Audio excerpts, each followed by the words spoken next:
Falta de amor, agressividade, um deslocamento, como se eu não estivesse fazendo parte daquela família, como se eu estivesse em outro lugar.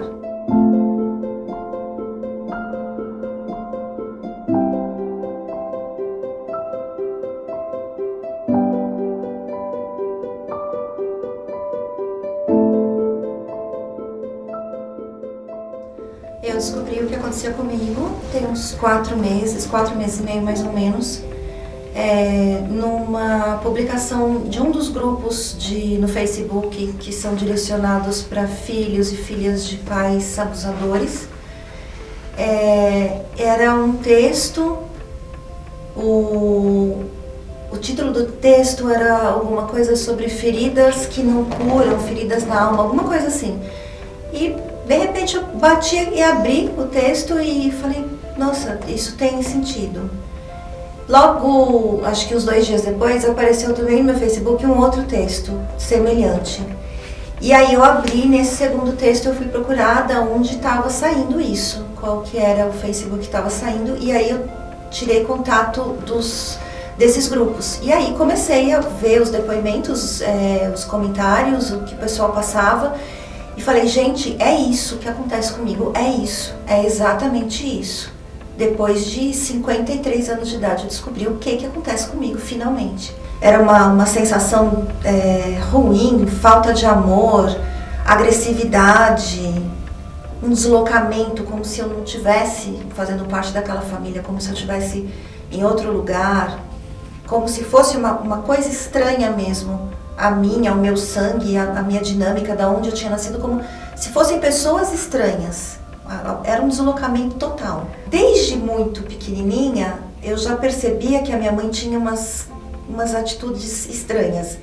Ela praticamente não tinha contato comigo, ela era distante, e quando ela estava próxima, eu não sentia um conforto com ela. Não era uma coisa gostosa, não era uma coisa confortável, era uma coisa que incomodava. Aquela velha história, parecia que eu estava abraçando um cactus mesmo. Da minha avó, eu lembro de tudo dela. Lembro do cheiro dela, lembro do cabelo dela, lembro do colo dela, da textura da pele dela, como se ela fosse uma mãe mesmo. Da minha mãe, eu sentia uma coisa mais ríspida, mais áspera, mais distante, mais fria, mais oca. Isso quando ela estava em casa. E é que nem eu falei, eu preferia que ela não tivesse. Eu fiquei doente, eu tive uma dor de dente, eu devia ter mais ou menos uns 4 anos de idade. Eu não tinha 5 porque eu lembro das casas que eu morei. Eu tive uma dor de dente à noite e eu não conseguia dormir. Então, eu dormi nos pés da cama dos meus pais em cima e eu dormi nos pés. E a minha mãe me mandava eu ficar quieta porque eu chorava, reclamava e a dor não passava, era uma dor de dente forte, eu não conseguia dormir. E ela mandava eu calar a boca, mandava eu ficar quieta, que eu não podia gemer, não podia manifestar que eu sentia dor. Então eu fiquei quieta, só que eu lembro que eu ficava mexendo o meu pé, porque eu não conseguia aguentar a dor, então eu não falava, né, travei para falar, mas eu ficava mexendo o meu pé. Dali a pouco a minha mãe levantou e me trouxe um remedinho, eu fui, tomei e dormi. Beleza, no dia seguinte eu acordei então. E ela estava na sala conversando com alguém que eu não lembro e comentou, ela ficou com dor de dente a noite inteira, me enchendo o saco, sabe o que eu fiz? Dei um calmante meu para ela dormiu, apagou. Eu pequenininha, eu já sentia aquela sensação, eu sabia o que era certo e o que era errado e também sabia que ela era viciada em calmante, ela sempre foi. E já sentia aquela coisa estranha, tipo, putz, ela me dopou, né? E eu sabendo que podia ter acontecido alguma coisa, não sei qual foi a dose que ela me deu, o que ela me deu, mas ela me drogou para eu dormir e parar de me mexer para ela poder dormir também. Esse foi um dos momentos, das coisas, dos poucos momentos que ela ficava em casa. Quando ela ficava era alguma coisa assim, eram algumas coisas bem estranhas que ela fazia. A minha irmã era claramente a filha favorita da minha mãe, claramente. As duas pensavam igual, viviam juntas. Se eu tentasse participar, que nem, por exemplo, minha mãe chegava em casa e ela ia direto pro quarto dela e a minha irmã ia atrás. E às vezes eu ia também, tentando arrumar um lugar, uma proximidade, ter um contato maior com a minha mãe, porque eu sentia falta dela. E aí eu entrava no quarto dela e elas duas estavam tão ali alinhadas, tão envolvidas, que eu me sentia mal. Nisso eu já tinha, assim que eu me lembro, eu já tinha em torno de uns 6, 7 anos. E toda vez que ele se referia a mim, ele se referia como a filha bonita, a filha inteligente, a filha pródiga, a filha mais bem-humorada. E toda vez que ele se referia a minha irmã, ele se referia depreciando. Que dizem que ela nasceu de 8 meses, né? Mas não foi bem isso, não. Mas ele dizia que ela nasceu parecendo um rato, que ela era feia, que ela tinha espinha no rosto, que ela tinha mau hálito, que ela tinha o cabelo ruim. Então, sempre foi meio que uma divisão, uma dinâmica estranha na minha casa. O meu pai, ele era uma pessoa agressiva, violenta. Ele era pervertido, sexualmente pervertido. Ele se impunha muito e tudo dele era no grito, na força, na pancada. E essa perversão que eu conseguia sacar dele, sentir dele sexual, era uma energia mesmo, uma coisa que eu sentia. E com o passar do tempo, tudo que ele via de sexual na rua, em revista, na televisão, ele me mostrava. Eu era muito pequena. Ele tinha na época, há muitos anos, existiam uns brinquedinhos assim, que tipo era um caixãozinho, quando a gente abria a tampa, tinha um defuntinho que o membro do defuntinho abria, ficava em pé. E reloginhos, e sempre com essas coisas que tinham bonequinhos transando, mostrando relação sexual. Ele tinha uma caixa cheia disso e ele dava esses brinquedos para eu brincar. Ele achava bonito eu brincar com essas coisas. Sempre com piadas sexuais ele me ensinava e eu aprendia. Eu era bem pequena, eu acho que isso começou quando eu tinha em torno de uns 5 anos. Ele já mostrava plantas na rua, coisas na rua e já dizia, olha, aquilo parece um membro de homem, assim, mas não com essas palavras. Ele falava com palavras bem, bem vulgares mesmo, bem chulas mesmo. Por exemplo, um momento que eu devia ter uns 3 anos e meio, 4, uns 4 e meio, acho, talvez. Ele estava deitado e era assim, a entrada do quarto, a cama deles aqui e uma janela. Meu pai estava deitado aqui, perto da janela, ele me chamou, fez eu dar a volta, falou, vem aqui. E eu cheguei perto dele, ele estava deitado. Naquele momento, eu não lembro o que aconteceu. Eu sei que a minha mãe me chamou, não sei se foi naquele momento ou se aconteceu alguma coisa ali, eu não consigo lembrar. Eu lembro que a minha mãe me chamou e ele pegou a minha cabeça e abaixou, me escondeu na beirada da cama e falou, fica quieta, cala a boca. E aí minha mãe entrou, ele falou, Sandra tá aí? Ele falou, não. E ela saiu. E aí depois ele mandou eu embora. Quando eu tinha 5 anos de idade, eu fui violentada por uma empregada doméstica que trabalhava na minha casa. A gente já morava em outra casa, minha mãe trabalhava o dia inteiro junto com ele. E eles contrataram uma empregada para cuidar de mim.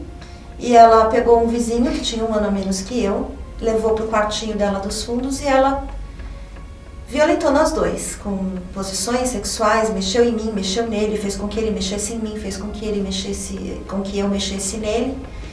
Enfim, e daí eu saí dali e pouco tempo depois eu contei pra minha irmã o que tinha acontecido. Minha irmã contou pra minha mãe e virou um alvoroço na minha casa. Eu não sabia exatamente o que era, mas sabia que tinha sido alguma coisa muito errada, que foi o fim do mundo e que a culpa era minha. A partir desse momento em diante, o que já era ruim em relação ao meu pai e essa sexualização dele ficou pior, ficou muito pior. Tanto a rejeição e a distância da minha mãe, como a sexualização do meu pai ficou muito pior, piorou bastante.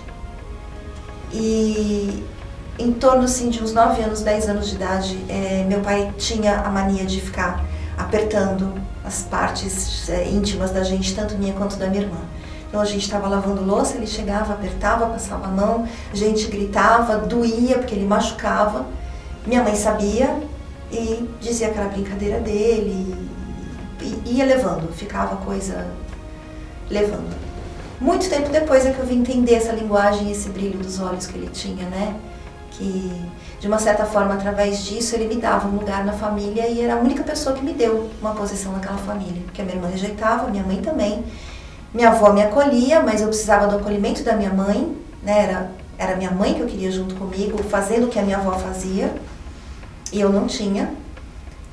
E aquele pai que tinha um vínculo comigo, mas que tinha uma ligação sexual, que tinha que ter um componente sexual ali, senão não existia relação nenhuma, senão não existia contato nenhum, não existia um colo de pai, um acolhimento de pai, existia uma vibe sexual que eu não sabia direito descrever. Era o único vínculo que eu conseguia ter com ele. Depois é que eu fui entender que aquilo não era amor, que o lugar que ele me dava era um lugar de prostituta, na verdade, de uma boneca inflável, de um interesse, de um desejo sexual da parte dele, e não de um lugar de filha.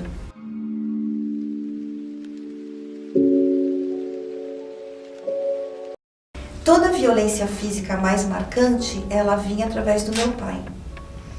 Mas era sempre uma coisa muito bem articulada. Tipo assim, acontecia qualquer coisa, ela falava, eu vou contar pro seu pai.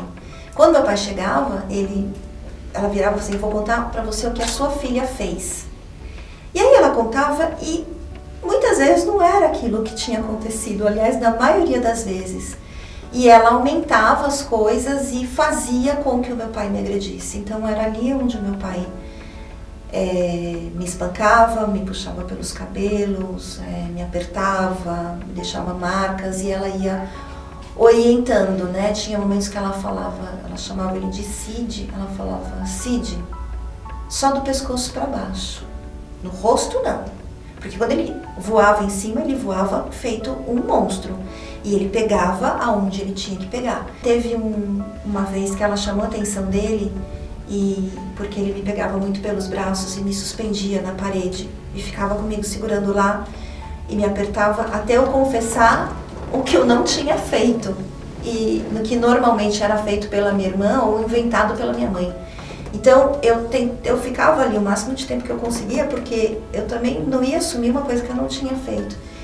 Mas ele me apertava tanto que eu tinha que acabar falando, confessando uma coisa que eu não tinha feito para ele me descer de lá.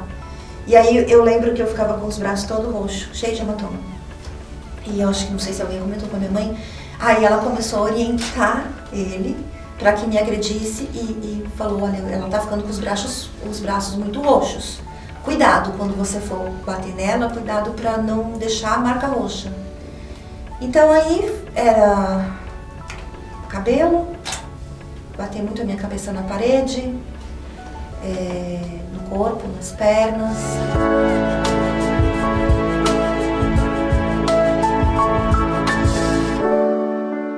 Quando eu tinha 14 anos, eu conheci o meu primeiro namorado, e a gente começou a namorar e eu acabei ficando grávida com 14 anos de idade, da minha primeira filha. E isso foi um absurdo dentro da minha casa. Foi a continuidade do filme de terror. Eu sempre pensei em me matar. E desde muito pequena, meu pai tinha um armário cheio de veneno de rato. Eu devia ter uns 6 ou 7 anos, eu abria aquele armário e ficava olhando aqueles venenos de rato. Falava, eu podia tomar isso daí e acabar com isso, né? Então, nossa, muitas vezes eu abria aquela portona lá e me deparava com aquele monte de veneno de rato e pra mim aquilo era uma saída. Aí com 14 anos eu fiquei grávida e eu sabia que ia ser uma bomba. E aí o meu pai recebeu a notícia, olhou pra mim e falou, nossa, nem prostituta engravida. Eu tinha 14 para 15 anos, eu tinha 15 anos quando eu soube, eu tinha 15 anos. Tava grávida de 3 meses já. E ali seria as soluções que eles me deram, né? Fazer um aborto com 3 meses, mas há 40 e poucos anos atrás era bem diferente do que é hoje. Então a solução seria fazer um aborto, a minha filha ser criada junto comigo como se eu fosse irmã dela. Ela nunca soube disso, nem ela nem minha outra filha. Ou eu dar ela na maternidade para qualquer pessoa. Eu tinha 15 anos, o pai delas tinha 18. E eu sabia que eu não queria nenhuma daquelas 3 coisas, e eu sabia também que eu queria sair daquela casa.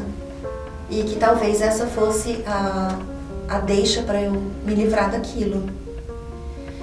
E eu lembro que eu liguei para ele e falei: Moisés, eu tô grávida, o que a gente vai fazer?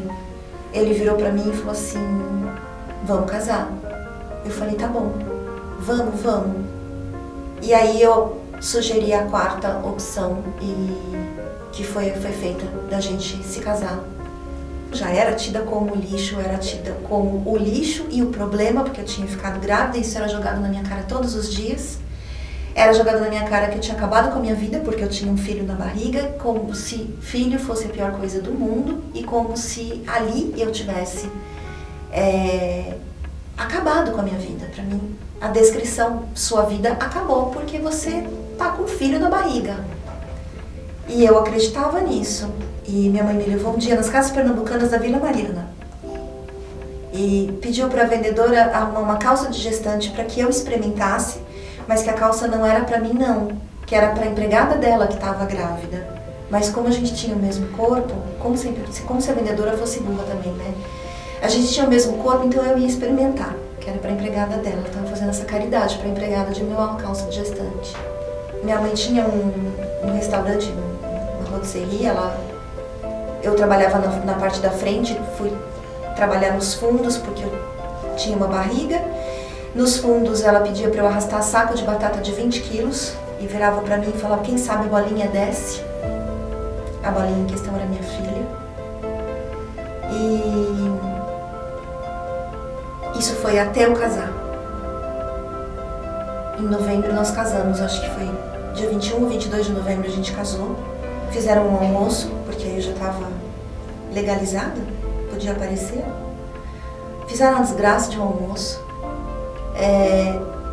Eu saí de lá, eu não tenho fotos, na verdade, nenhuma, mas eu lembro, eu tava com uma cara naquelas fotos que era uma coisa hilária. E aí a gente foi pra casa, eu e o meu marido, o pai da minha filha. A gente chegou em casa os 2 passados, porque ele também foi agredido cruelmente por eles também, de todas as formas. A gente chegou em casa, nós deitamos. No dia seguinte eu comecei a entrar em trabalho de parto e minha filha nasceu de 6 meses e meio. Quase morreu, ficou 3 meses internada no hospital. E quase morreu, por causa do estresse que eu passei nesses 3 meses de gravidez. Eu tava com 16 anos, eu fiquei grávida de novo. Caiu mal pra eles também, mas eles não puderam achincalhar tanto e fazer tudo que eles fizeram como foi na primeira gravidez da Ana, porque afinal de contas eu já era casada, né? Então, não foi uma gravidez bem recebida, mas os comentários ficaram não foram tão explícitos pra mim, né? Não foram tão abertos como foi da primeira gravidez. Não sabem de nada. Elas acham que fui eu que abandonei elas. Elas não sabem.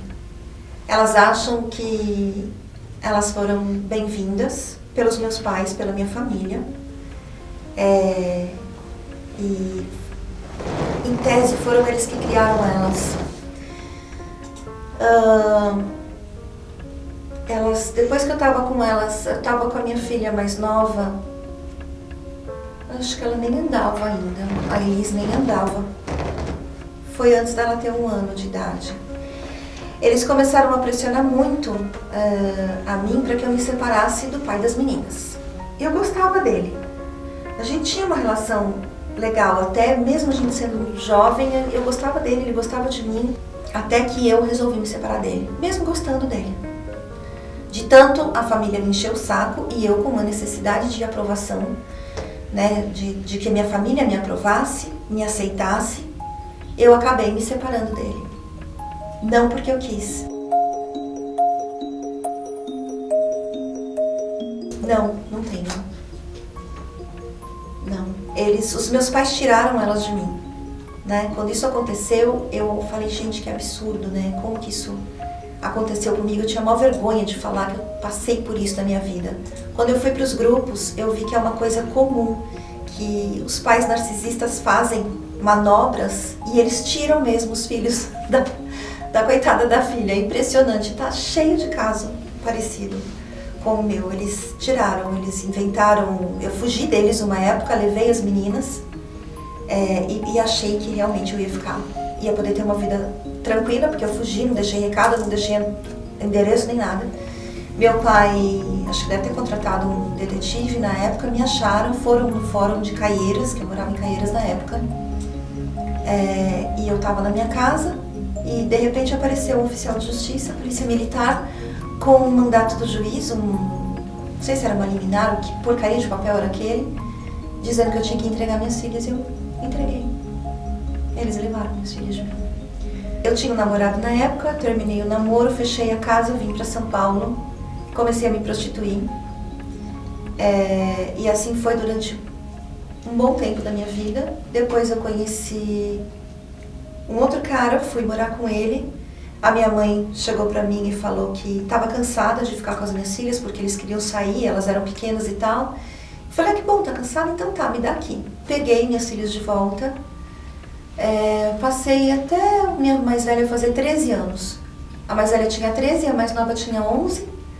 Eu comecei a ter crise de síndrome do pânico. Eu já tinha tentado me matar 2 vezes por conta da pressão da minha mãe, que era insuportável. E aí eu comecei a desenvolver depressão e síndrome do pânico, e eram umas crises pesadas de síndrome do pânico mesmo. Eu tive que parar com a faculdade, parei de trabalhar, parei de fazer um monte de coisa e pedi para o pai das minhas filhas ficarem com elas. Ele já era casado, morava em Interlagos, e eu expliquei para ele o meu problema, pedi para que ele ficasse com elas, para eu poder fazer um tratamento e tentar resolver alguma coisa da minha vida. Foi muito difícil. Eu deixava elas lá, voltava para casa, eu sentia falta, voltava para casa deles, pegava elas de volta, chegava com elas em casa, olhava e falava, eu não posso fazer isso, eu não vou conseguir, eu tenho que cuidar da minha saúde mental primeiro. Aí levava de novo, chegava em casa. Olha, esse ping-pong foi durante, acho que uns 2 meses, até que eu realmente consegui deixar elas lá com ele, para eu começar a fazer um tratamento com uma psicóloga. Na época não tinha medicação para depressão, para nada disso ainda. A coisa era toda meio crua. E aí eu comecei a fazer o tratamento e eu descobri que os meus pais foram lá na casa dele e começaram a intervir. E começaram a pegar as minhas filhas para levarem para passear no fim de semana, e isso para lá e para cá. Quando eu soube que eles estavam nesse meio, eu falei, gente, eu vou ter que abrir mão das minhas filhas, mas eu não quero encontrar com os meus pais, eu não quero ter contato com eles. E aí eles começaram o inferno. Eu me afastei e eles começaram a falar para elas que eu que tinha deixado elas, que eu tinha abandonado elas, que eu tinha trocado elas por um namorado, que eu estava vivendo com outra pessoa mesmo na época, mas que eu não queria mais saber delas, e foram envenenando, minando, entraram na vida dele, falaram que ele tinha feito um abuso sexual com minha filha mais velha, levaram ele a júri, ele foi absolvido, mas eles passaram e destruíram a vida de todo mundo. Do jeito que tinham feito com a minha, eles alastraram aquilo e foram destruindo a vida de todo mundo. A vida da família dele, a vida delas, porque elas não sabem da verdade até hoje. Levaram elas para morar comigo, com eles. A mais nova foi parar num abrigo, durante 4 meses ela morou num abrigo, porque alguma coisa do plano da minha mãe deu errado. Ela sabia onde me encontrar, mas ela não me procurou para tirar minha filha do abrigo. Ela preferiu ver minha filha no abrigo para depois poder dizer para mim que eu era culpada. E ela fez isso. E nunca ninguém da família falou nada, ninguém fez nada, todo mundo foi compactuando.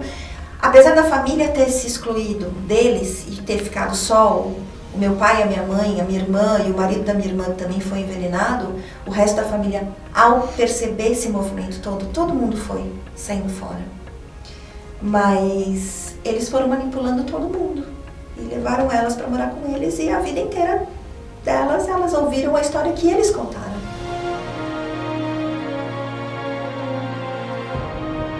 Nesse momento ainda não, porque é muito recente eu saber o que aconteceu comigo de fato. Eu fiquei sabendo disso há 4 meses mais ou menos atrás, mas eu tô aqui hoje, eu sei que esse vídeo vai rodar, né? Eu sei que a gente vai se encontrar no momento certo, que elas vão saber da verdade, né? Falar disso tudo há alguns anos atrás era uma coisa muito absurda. Ninguém podia falar. As pessoas que sofrem isso dentro da família, a gente não sabe nem se o que a gente está vivendo ali é real, porque as pessoas ficam pondo coisa na cabeça da gente e a gente duvida da própria sanidade da gente. E é uma referência que a gente tem de como aquilo sendo certo, ao mesmo tempo aquilo causa uma doença na gente enorme. E a gente fala, gente, é isso? Pai, mãe, família, é isso? É doença? É isso daí? É dor? É doença? Aí a gente vê outras famílias e fala, mas não acontece isso com fulano, com ciclano, com beltrano. Como que é? Então não, então sou eu que sou ruim. Né? A gente vai falar isso pra alguém, a pessoa fala, mas alguma coisa você deve ter feito pros seus pais, porque pai e mãe amam os filhos, incondicional. E não é assim. Não, isso não é verdade. A gente vê casos de pai e mãe que mata, que estupra, que enterra no quintal, mas a gente não tem a capacidade de ligar o crime a essas famílias antes de matarem, antes de levar à morte. Esse espaço entre a família abusadora e a família assassina tem um espaço e ninguém consegue associar. Não, os pais eles são assassinos, nascem assassinos, eles vão lá, matam, ponto, acabou. Não é um processo. A criança nasce nessa família e dependendo do desenrolar disso é onde vai para o crime. Ou o crime acontece quando a própria pessoa se mata, que é o que eles normalmente fazem. Eles não querem eles mesmos sujarem as mãos. Eles vão manipulando a vida desses filhos para que esses filhos cheguem ao suicídio e eles ainda se passem por coitados. Negligência é o que mais acontece, gente. E eu acho que isso é um outro crime. O psiquiatra, ele vai lá, você tem uma consulta de 15, 20 minutos com o psiquiatra, você fala o que você sente. Eu sinto um topo de ansiedade, eu sou toda disfuncional, eu sou, né, vamos dizer, o meu discurso psiquiatra, tive síndrome do pânico, tentei suicídio, uma tristeza profunda. Mas por quê? Quando a gente não sabe o que acontece com a gente dentro da família, quais foram as agressões, a falta de afeto, a falta de amor que a gente sentiu na primeira infância, na segunda infância, a gente só tá com o produto disso. E a gente não sabe de onde veio. A gente fica toda quebrada, a gente fica toda sem saber exatamente, a gente não tem uma referência. Aí ele vai e entra com os medicamentos que são o suporte, a muleta, né? Legal, se a gente tivesse um acompanhamento psicológico certinho, aquilo seria a muleta para que a gente usasse durante esse processo, que a parte fantástica, fodida mesmo, né? É do psicólogo, é ele que vai tratar, o psiquiatra ele vai amenizar a causa, os sintomas. Ele vai deixar a gente mais calma, vai dar um ansiolítico, a gente vai ficar menos ansiosa, um antidepressivo a gente vai ficar um pouquinho mais alegrinha, mas a coisa tá lá. A porcaria tá lá dentro. Então quem que vai mexer nisso é o psicólogo. Com a sessão de 1 hora, uma vez por semana ou às vezes até 2, como foi muitas vezes que eu comecei 2 vezes por semana, pra gente ir falando e pondo isso pra fora. Se o psicólogo não sabe o que é, né? Se ele tá lá no padrão, no formato que ele saiu da faculdade, e não sabe o que é a família disfuncional, não sabe o que é a mamãe narcisista, um pai narcisista, não entende direito, não pesca isso do paciente dele e estuda em cima disso, ele vai levando. Ele vai virar e vai falar assim, você está jogando tudo em cima da sua mãe, não, o que aconteceu, me conta com detalhes, ou ele vai te ouvir, e vai fazer aquela cara, tipo, né, o pezinho, essa mulher deve ter feito alguma coisa desgraçada, ela não tá falando. E vai 1 mês, 2, 3, 1 ano, e que nem eu, foi 1 ano, foi 2, e eu tinha que repetir 500 vezes as coisas, tipo, um evento. Minha mãe, eu tinha um cabelo comprido, eu tinha 4 anos de idade, um cabelo loiro, cinzentado, sei lá, cacheado, e a minha mãe ela chegava perto de mim, ela fazia assim no cabelo. Saía, e ela comprava uma tinta, passava, tirava, olhava no espelho, olhava pra mim, eu lembro dela fazendo. Aí ela chegava e falava, meu cabelo não fica fica igual. Aí ela iluminava, cavucava. Olha, ela fez isso umas 8 vezes. Na 8ª vez eu lembro que ela ficou pé da vida mesmo. Ela falou, meu cabelo não fica igual a cor do cabelo dessa menina. Essa menina era eu e essa menina estava do lado dela. Ela não falava comigo. Meu cabelo não fica da cor do cabelo dessa menina. E eu achava aquilo, né, tipo, tá, normal, né? Não via uma obsessão, apesar dela, já, né, pra mim, na minha cabeça, aquilo não era uma obsessão. O que ela fez? Ela me catou, me levou no salão de beleza e me cortou meu cabelo inteiro. Tirou tudo. Mandou fazer uma peruca no meu cabelo pra ela. E eu achei isso muito estranho, porque eu lembro que eu me senti mal pra caramba. Ela praticamente raspou meu cabelo, eu fui pra escola parecendo um menino. Eu lembro que, nossa, eu fiquei muito mal até o meu cabelo crescer. E quando eu vi a peruca, parece que ela tinha tirado, tipo assim, ela não anda e ela cortou minhas pernas pra colocar nela. Eu falei, cara, mas que... Eu era pequena, mas eu não era burra. Tá aí um problema que os pais acham que os filhos ouvem e não entendem. E os filhos ouvem e entendem e memorizam. Os pais acham que, vai esquecer, não vai lembrar de nada. Gente, lembra. Lembra de tudo. Então eu falei isso pra minha psicóloga umas 4 vezes. Porque eu não sei, ela não anotava, eu não sei o que ela fazia com essa informação, ou se ela duvidava de mim. Então teve um momento que ela falou, ela faz eu repetir, porque ela acha que eu tô mentindo e ela quer que eu repita pra ver se eu caio em contradição. E foram uns 3 anos de tempo jogado fora. E eu via que eu não saía do lugar. Uma das últimas vezes eu fui falar de um último relacionamento que eu tive, que foi abusivo. Ela virou pra mim e falou assim, nossa, mas como que você permitiu ser abusada durante tanto tempo? Eu olhei na cara dela e falei, a minha referência foi essa. Como que eu ia fazer diferente? Se a minha referência foi de abuso, se eu nasci sendo abusada, eu cresci sendo abusada, o que ela esperava que eu fizesse? E aí logo em seguida eu comecei a ver os relatos no Facebook e ali eu falei não. Aí também tinha outros relatos de outras pessoas que também tinham passado por psicólogos e psiquiatras que também não entendiam nada. E aí eu falei não, tem que ser alguém que conheça o assunto e talvez até que vá mais adiante, tem que ser alguém que passou por isso. Porque quem não sobreviveu a isso na infância, não entende. Quando eu descobri essa dinâmica, né, de mãe narcisista, filho dourado, filho bode expiatório, eu comecei a pesquisar e eu passei uns 3 ou 4 dias, tipo quase que virando a noite atrás de informação no computador. E no meio disso eu encontrei, qualquer coisinha que eu lia, qualquer comentário ou qualquer sugestão, tudo, eu anotava, ia lá, clicava e ia atrás. Então eu abri inúmeros vídeos, descobri vários canais que já falam sobre isso. E aí num desses eu descobri o Projeto Bastet. Quando eu abri o site, eu falei, gente, parecia que eu tinha aberto as portas do céu. Eu olhei, tinha assistência psicológica, assistência jurídica, porque também cai muito nesse problema de herança, tudo, eles manipulam tudo isso, a coisa é muito grossa. E quem vive isso realmente precisa desse suporte diferenciado. Tudo pra gente tem que ser diferenciado, o advogado nosso tem que ser diferenciado, o psicólogo tem que saber, tem que ser diferenciado, tudo.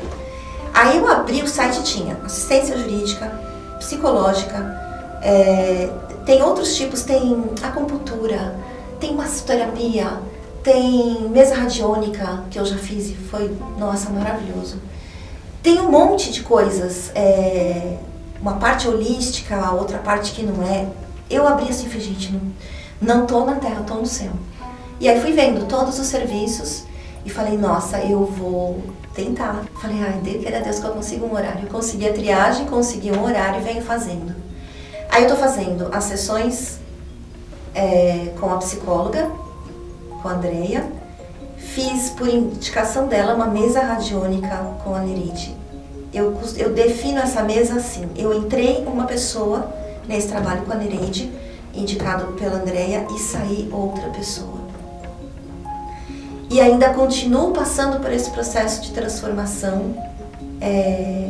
A psicóloga, quando ela sabe do problema da gente, é outra coisa. Você pode considerar 50% do seu problema resolvido quando você fala com alguém que passou por isso, que sabe sobre isso. é outra história. Pra mim tem sido ótimo.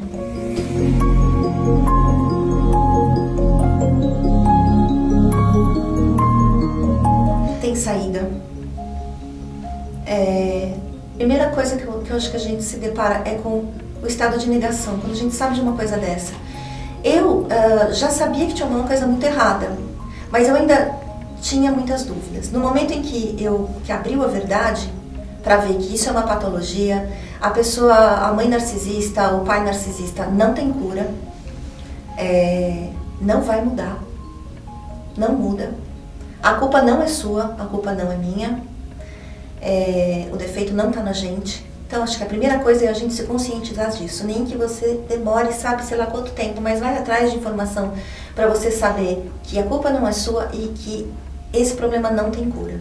Sua mãe não vai te reconhecer, sua mãe não vai te amar, sua mãe não vai te pôr no colo, ela não vai fazer o que a maioria das mães fazem. Porque ela não tem esse ingrediente nela, porque ela não tem isso, ninguém faz uma coisa que não sabe fazer, ninguém dá uma coisa que não tem. O fato é que a gente tem que saber se salvar. E a primeira coisa é não entrar no processo de negação. É saber, é assim, é fato, ponto, encarou. Não vai ter colinho de mamãe? Não vai ter suporte de mamãe? Não vai ter carinho? Nossa, mamãe não vai. Quando eu me arrebentar na rua? Não vai. Se você correr pra lá, vai ser pior. Pode apostar. Você quer salvar a tua vida? Salva. Vai atrás de solução. Deixa da negação. E a bendita da codependência, que eu acho que é a pior, né? É aquilo que eles fazem tanto na cabeça da gente. Você não serve, você não presta, você é errada, você é suja, você é quebrada, você é burra, inútil, incapaz. Tá vendo que isso dá errado porque você não presta pra nada mesmo? Que acho que ouvindo isso desde que nasce, a pessoa acho que vai acreditando que aquilo é verdade. E isso é uma maneira de manipular. Eles fazem isso de propósito para que você fique escravo, que você acredite que você não vá pra frente.